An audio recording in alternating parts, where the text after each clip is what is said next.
बिस्मिल्लाहिर्रहमानिर्रहीम। अस्सलाम वालेकुम। की हाल है भैन भाई? अल्लाह पाक तुहानू खुश रखे, सलामत रखे। जेड़े परदेस विच भैन भाई ने अल्लाह पाक उन्होंने अपनी हिफ्ज़ो अमान च रखे, तो हसदा वसदा रखे। बीमारां नू अल्लाह पाक शफाए कामला अता फरमाए, बे औलादां नू अल्लाह पाक औलाद नरीना अता फरमाए। आमीन सुम्मा आमीन। इस दुआ नाल मैं अज अपना व्लॉग शुरू करनी हाँ। मैं बना रही हाँ अज फ्रूट दलिया, तो मैं क्या इहदी रेसिपी तुहाडे नाल शेयर करां। मैं पहले दलिया नू साफ कर लैनी हाँ।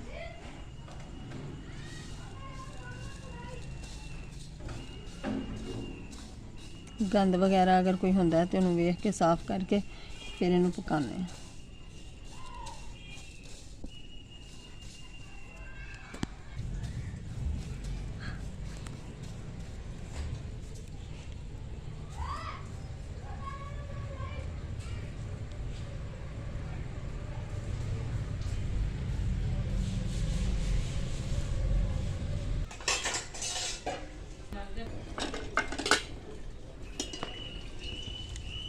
घ्यो पान लगी हाँ।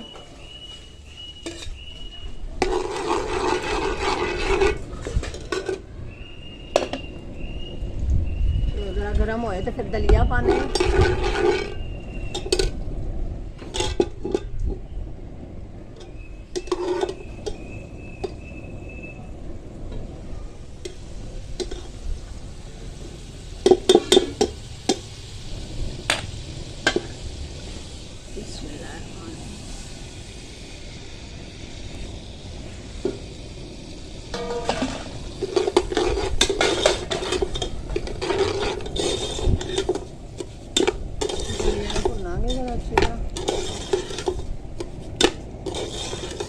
हवा बहुत ज़्यादा चल रही है।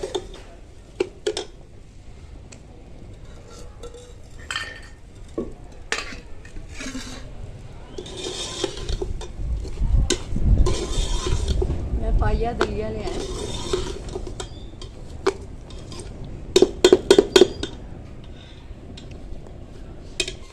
देखो दलिया हम भुनिया जाए, बस भुनी ना लाइए।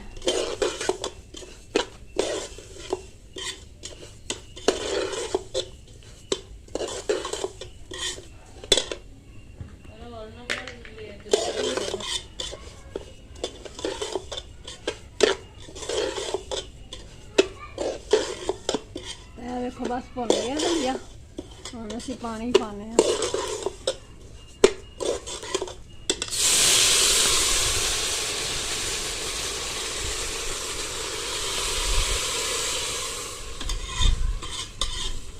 पानी हाले थोड़ा पानी पाना पड़ेगा, तकरीबन मैं किलो पानी पाया। इन्हों बस उबाल आ जाएगा तो मैं वेट ला के ना कुकर में बंद करके रख देंगी। दलिया गलने काफ़ी टाइम लैंदा, तकरीबन अद्धा घंटा 20-25 मिनट वेट लगेगा इनू, तो फिर ये गलेगा।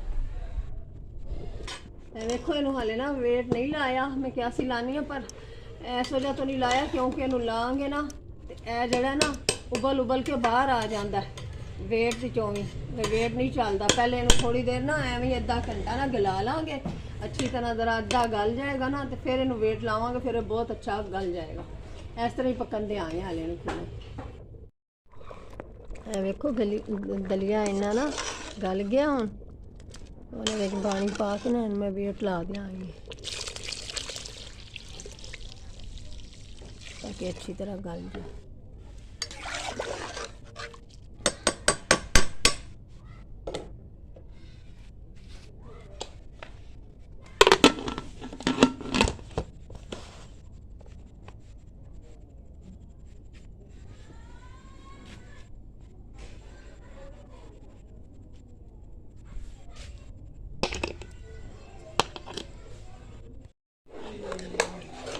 दलिया थोड़ा रह गया बस कसर ये, मैं ना ये तकरीबन अद्धा किलो ना दूध पान लगी। बिस्मिल्लाहिर्रहमानिर्रहीम।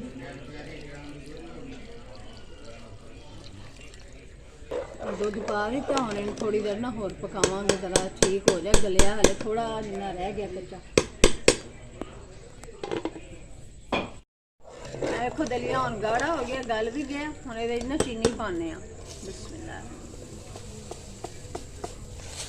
ਮਿੱਠਾ ਚੱਖ ਲਾਂਗੇ। ਤੁਸੀਂ ਆਪਣੀ ਮਰਜ਼ੀ ਦੇ ਮੁਤਾਬਿਕ ਪਾ ਸਕਦੇ ਹੋ, ਜਿੰਨਾ ਤੁਸੀਂ ਮਿੱਠਾ ਖਾਂਦੇ ਹੋ। ਅਸੀਂ ਮਿੱਠਾ ਤੇਜ਼ ਖਾਂਦੇ ਹਾਂ, ਅਸੀਂ ਥੋੜਾ ਜ਼ਿਆਦਾ ਪਾਵਾਂਗੇ।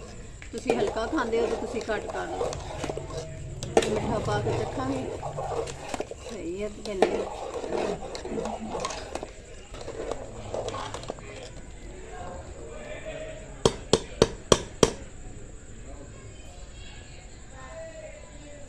दलिया तैयार हो गया साडा, बस है देखो, बस गाढ़ा हो गया, इन्ना ठीक है।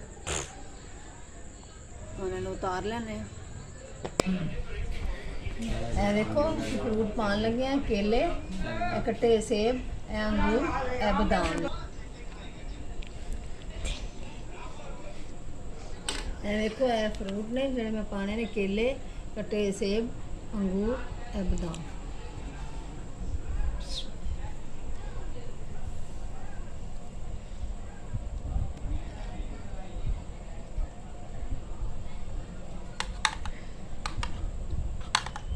गरम गरम होए ना जिस टाइम, उस टाइम ही पाना है फ्रूट वगैरह, क्योंकि थोड़ा सॉफ्ट हो जाएगा। बादाम पा लेंगे।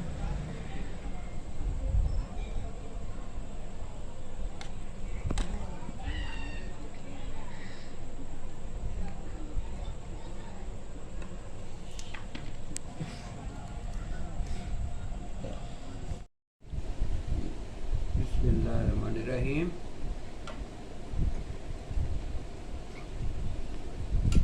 आप भी डाल लें।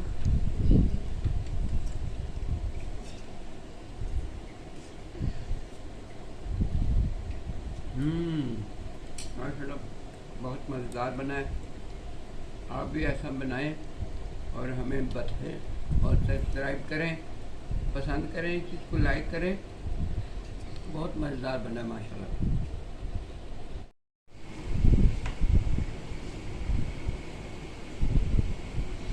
जोया साहब को हम तुसी इन्हां दियां गल्लां सुनो, इन्हां दे हंसी मजाक नाल लुत्फ अंदोज हो। अस्सलाम वालेकुम मेरे भाइयों, साढ़े कोई अजीज ने ते उन्हां दी हमशीरा है, ते ਉਹ ਉਹਨਾਂ ਦਾ ਆਪਸ ਵਿੱਚ ਬੋਲਣ ਦਾ ਕੀ ਅੰਦਾਜ਼ ਹੁੰਦਾ ਹੈ ਉਹ ਮੈਂ ਤੁਹਾਡੇ ਅੱਗੇ ਪੇਸ਼ ਕਰਨਾ। ਤੇ ਭਰਾ ਭੈਣ ਨੂੰ ਕਹਿੰਦਾ ਕਿ ਤੂੰ ਚਾਹ ਬਣਾ ਦੇ, ਤੇ ਉਹਦੇ ਮੂੰਹ ਦੰਦ ਨਹੀਂ ਹੁੰਦੇ ਤੇ ਉਹ ਕਿੱਦਾਂ ਕਹਿੰਦੀ ਹੈ, ਉਸ ਹਿਸਾਬ ਨਾਲ ਮੈਂ ਤੁਹਾਨੂੰ ਸੁਣਾਉਣਾ ਹੈਗਾ। ਭਰਾ ਕਹਿੰਦਾ ਨੇ ਰਾਜਾ ਨੇ ਚਾਹ ਹੀ ਬਣਾ ਲਿਆ ਭੈੜੀਏ। ਅੱਗੋਂ ਰੱਜਾ ਪਤਾ ਕਿਵੇਂ ਕਹਿੰਦੀ ਹੈ, ਅੱਛਾ ਭਾਜੀ ਲੈ ਮੈਂ ਤੁਹਾਡੇ ਵਾਸਤੇ ਚਾਹ ਲੈ ਆਈ ਆ। ਤੇ ਉਹ ਅੱਗੋਂ ਜਦੋਂ ਬਣ ਕੇ ਆਉਂਦੀ ਆ, ਚਾਹ ਬਣ ਕੇ ਆਉਂਦੀ ਹੈ ਸਾਹਮਣੇ, ਰੱਜਾ ਲੈ ਕੇ ਆਉਂਦੀ ਹੈ। ਭਰਾ ਦਾ ਕੀ ਅੰਦਾਜ਼ ਹੁੰਦਾ, ਭਰਾ ਕਹਿੰਦਾ ਨਹੀਂ ਰੱਜਾ ਹਾਲੇ ਤੱਕ ਚਾਹ ਨਹੀਂ ਬਣੀ, ਇਹ ਚਾਹ ਬਣਦੀ ਪਈ ਹੈ ਜਾਂ ਪਾਵੇ ਪੱਕਦੇ ਪਏ ਨੇ। ਉਹ ਕਹਿੰਦੀ ਭਾਜੀ ਚਾਹ ਹੀ ਪਕਾਉਣੀ ਪਈ ਆ। ਅੱਛਾ ਉਹ ਭਾਰੀ ਕੀ ਕਹਿੰਦੇ ਨੇ, ਚਾਹ ਪੀਣ ਲੱਗਿਆ। ਹਾਏ ਹਾਏ ਹਾਏ ਹਾਏ ਹਾਏ, ਇਹ ਚਾਹ ਬਣਾਈ ਆ, ਐਵੇਂ ਚਾਹ ਬਣਾਈ ਦੀ ਏ। ਉਹ ਐਵੇਂ ਬਣਾਈ ਆ ਜਿਵੇਂ ਡਰਾਈਵਰਾਂ ਦੀ ਚਾਹ ਹੁੰਦੀ ਏ, ਜਾਂ ਮੈਂ ਨਹੀਂ ਪੀਂਦਾ। ਅੱਗੋਂ ਭੈਣ ਪਤਾ ਕੀ ਕਹਿੰਦੀ, ਭਾਜੀ ਤੁਸੀਂ ਤੇ ਨਖਰੇ ਕਰਦੇ ਰਹਿੰਦੇ ਹੋ। ਚੱਲ ਪਾਣੀ देखो कितनी तेज़ बारिश हो रही है, साढ़े घर सारा पानी भर गया, क्योंकि साढ़ा घर नीवा, गलियां उच्चियां ने। जदों भी बारिश होती है साढ़ा फुल घर पानी नाल भर जाता, बहुत मुश्किल होती है।